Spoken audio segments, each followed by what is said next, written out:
உங்கள் வீட்டை வந்து நீ மறந்துரு அப்படின்னு சொல்லிட்டு சொல்கிறாங்க. அங்கே ஒருத்தவங்க இருக்காங்க. அவங்க வந்து இவள் மேலே ரொம்ப பாசமாக இருக்காங்க. பட் இவகிட்ட வந்து ரொம்ப சிடு சிடுன்னு தான் பேசுவாங்க. ஒரு பொண்ணு இருக்கா. அந்த இடத்துல வந்து 60 வயசு பாட்டியிலருந்து 20 வயசு பொண்ணும் இருக்காங்க. 10 வயசு குழந்தையும் வந்து அந்த இடத்துல இருக்கா.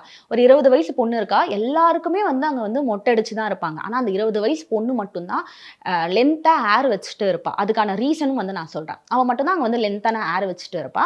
மிச்சம் எல்லாருமே வந்து மொட்டை அடிச்சுட்டு அப்படிதான் இருப்பாங்க. இன்னொரு பாட்டி இருப்பாங்க. அந்த பாட்டி வந்து ஸ்வீட்லாம் வந்து ரொம்ப பிடிக்கும். லட்டு வேணும், எனக்கு இந்த ஸ்வீட் வேணும், அந்த ஸ்வீட் வேணும்னு வந்து கேட்டுக்கிட்டே இருப்பாங்க. ஆனா வந்து விடோஸ்லாம் வந்து ஸ்வீட் சாப்பிடக்கூடாது. அவங்களோட ஹஸ்பண்ட் ஒன்ஸ் இறந்துட்டாங்கன்னா, இவங்க வந்து பாதி பிணம் அப்படின்ற மாரி தான் கான்செப்ட்டா வச்சிருப்பாங்க. ஸோ இவங்களுக்கு வந்து சந்தோஷம் எதுவுமே கிடையாது. ஸோ அவங்க இனிப்பும் வந்து சாப்பிடக்கூடாது அப்படின்ருவாங்க. இவகிட்ட வந்து "உன்கிட்ட லட்டு இருக்கா?" அப்படின்னு சொல்லி கேட்பாங்க. இவ வந்துட்டு முழிப்பா. "என்கிட்ட இல்ல. எனக்கு பசிக்குது ஏதாச்சும் குடுங்கன்னோனே" அவங்கள்ட்ட சாப்பிடுறதுக்கும் வந்து பெருசா எதுவுமே இருக்காது. ஸோ தினமும் வந்துட்டு இப்படிதான் வந்து எனக்கு பசிக்குது ஏதாவது குடுங்கன்னு கேட்டுட்டு இருப்பா. திடீர்னுட்டு விளையாட ஆரம்பிப்பா. ரொம்ப சேட்டை பண்ணுவா. எல்லாத்தையும் தூக்கி போட்டு உடைப்பா. அவளோட மூடு எப்படி போதோ அந்த மாரி நடந்துப்பா.